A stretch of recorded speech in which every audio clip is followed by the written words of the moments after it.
showing you guys, but that's purely because these are truly ones that were like really fucking memorable and like amazing. There is one book that I don't currently have with me that it should be on this list, and that's purely because my dad took it with him on his trip that he's on currently, and he's reading it, and that is The Silent Patient, the silent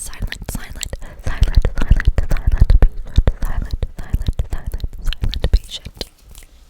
That book is so good, so good.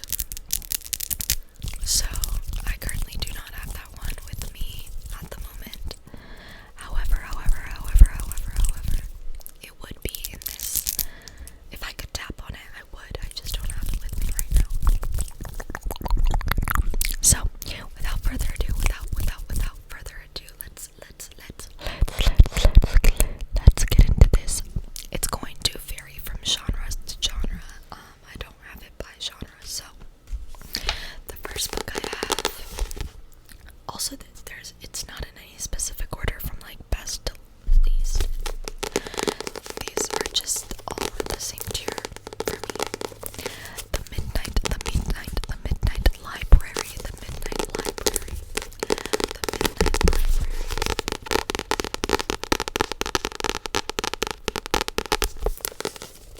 This book is so good.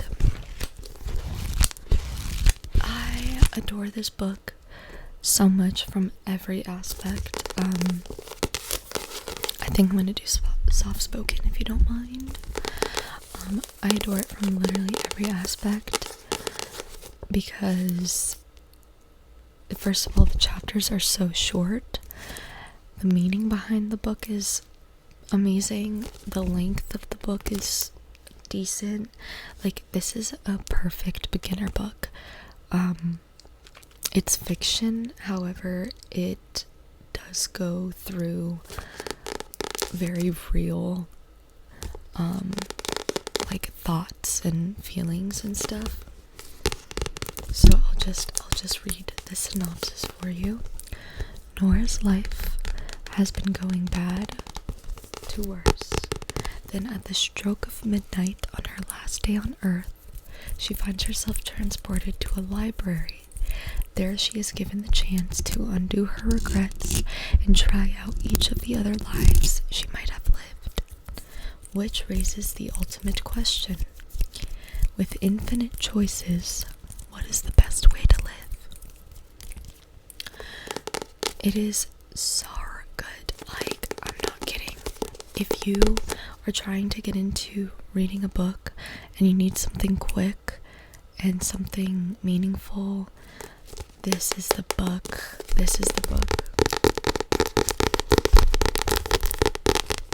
It is so good. It is so good. Okay, I know I said that like 5,000 times, but it is so good.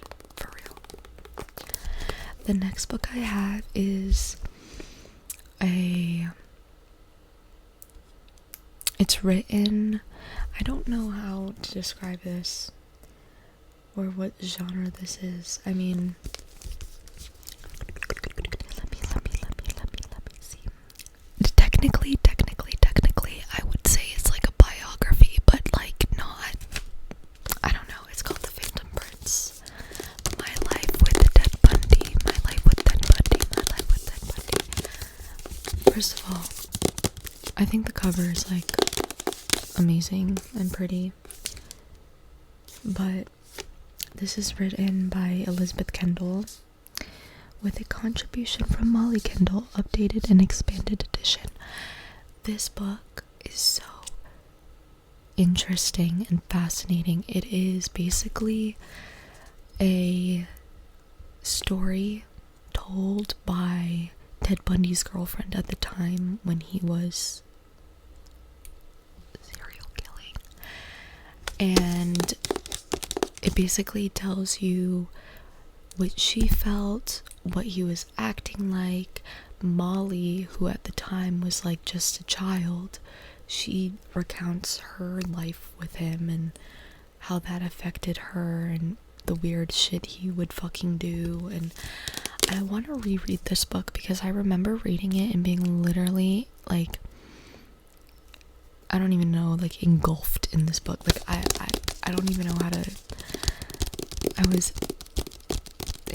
It's a very good book. Written really well, gives you a lot of perspective. And I don't know. I am into like true crime like that, so I enjoyed reading it. I know true crime and this type of genre isn't for everyone, but this definitely was one of my fave books. It's the only true crime book I've read. I have wanted to read, or I have wanted to get into, like, which books? The Zodiac Killer. They have a book on that. It's very good. I can read the back for you if you'd like. The Phantom Prince is a riveting true account of Elizabeth Kendall's intimate 6-year relationship with Ted Bundy, one of the most notorious serial killers in American history. In this page-turning memoir of their time together, originally published in 1981 and newly updated and expanded, Kendall paints a vivid portrait of the other Ted Bundy, the dashing, easygoing man who won her heart, who somehow hid from those closest to him a hideous capacity for evil. This is a propulsive reading. As Liz's story unfolds, she begins to see alarming similarities between Ted, with whom she is deeply in love with, and the man wanted by the police for murdering in Washington State and Utah. Twice she goes to the police with her suspicions, and twice she is reassured that he has been checked out and isn't the man they are after. Still, her inner voice will not rest, and for nearly 4 years she lives with the torment that the man she loves might be a killer. Included here for the first time is Molly's story, a first-person narrative by Liz's daughter, who viewed Bundy as a father figure between the ages of 3 and 10. Liz and Molly somehow escaped the tragic fate of so many of the women who crossed Bundy's path. They were left instead to reconcile the devastation of finding out that the man they adored really was a monster. As much as has been written about Ted Bundy, it's remarkable to hear the perspective of people who shared their daily lives with him for years, featuring a new introduction and afterword by the author, never before seen photos, and Molly's startling account. This gripping book offers unique insights into a charismatic personality that masks unimaginable darkness. I don't know why I don't really like that synopsis. It kind of makes him like glorified, or like, I don't know, makes him look a certain way, like, oh my god, charming, blah blah blah. I mean, that was how he lured women though. Like, he had a charming personality and was charismatic. But I don't know. I don't like how they wrote that. But it is a good book. It, takes you through like the thoughts and processes that the two women went through during that time. Moving on to a complete different genre, we have the love hypothesis, the love hypothesis, the love hypothesis, the love hypothesis. This is the first book I've ever read by Ali Hazelwood, and it's the only author that I really love because she writes like romantic books that aren't so fucking smut. Like, this is perfection. The main characters are all like in the STEM field. They're smart as fuck. They're like strong-willed women. Like, I'm sorry, but I fucking hate Colleen Hoover's writing because she makes all of them like, I'm a virgin. I'm helpless. Like, not Ali Hazelwood. You'll never catch her. There are cringy moments like every other fucking romance book,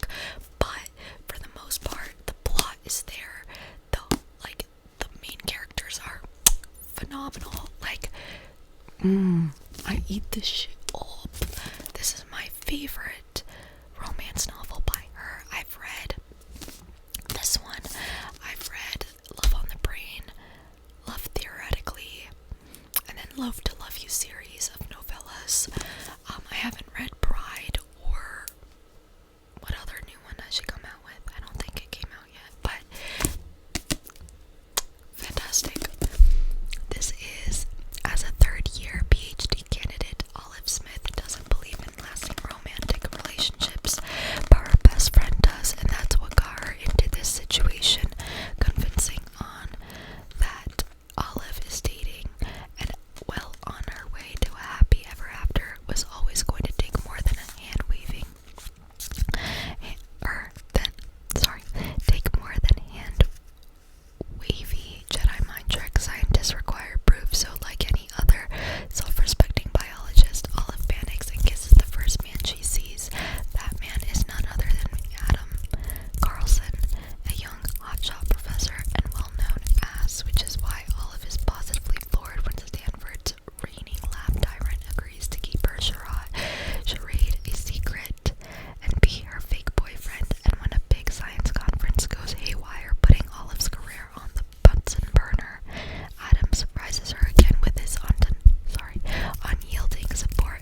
it actually like freaked me out. Like at night when I was reading it, I was like, I'm actually spooked.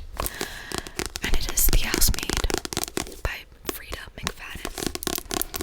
I think there is a like second part to this.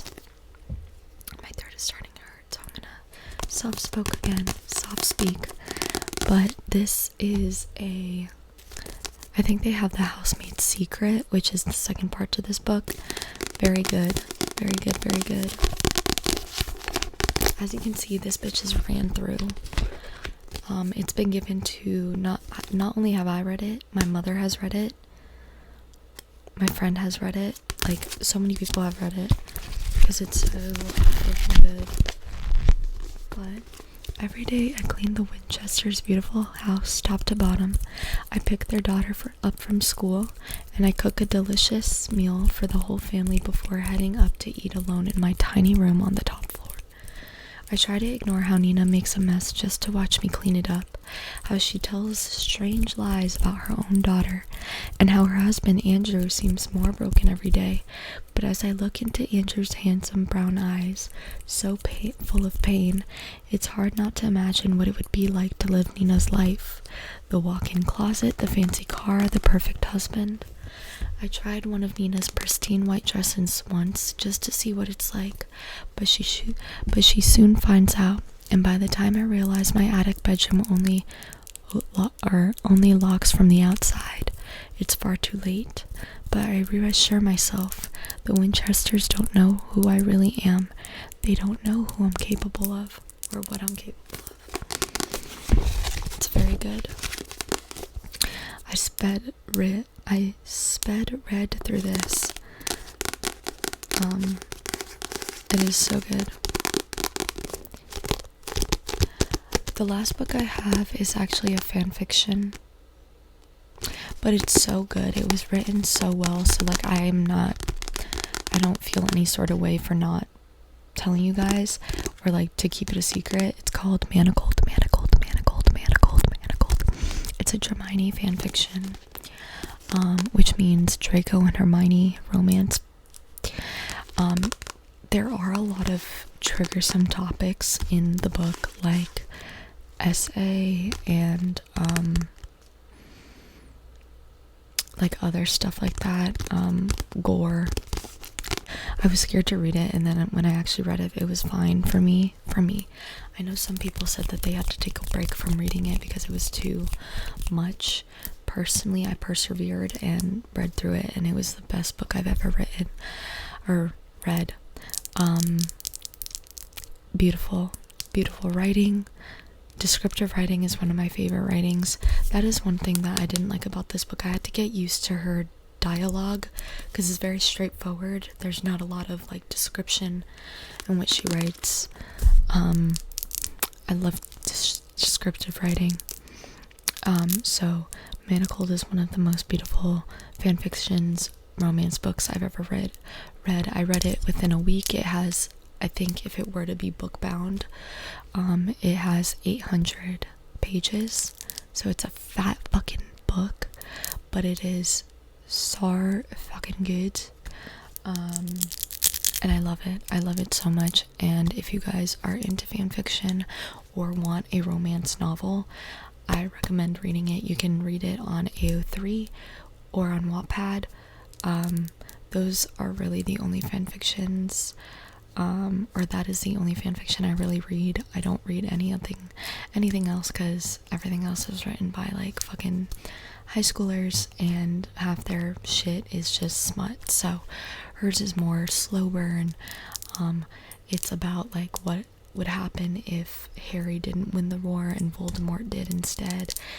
It is kind of tied into The Handmaid's Tale, kind of those vibes, in the sense that like Voldemort wants to repopulate the area because he killed so many people during the war.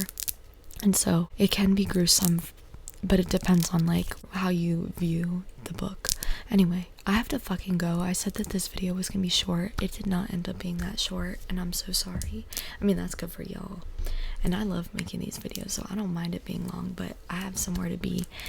So, I love you guys so very much, and I'll see you guys in my next video. Okay, I love you, I love you, I love you. Let me know if you guys have read any of these books. If you have, if you've read any of the books, or if you're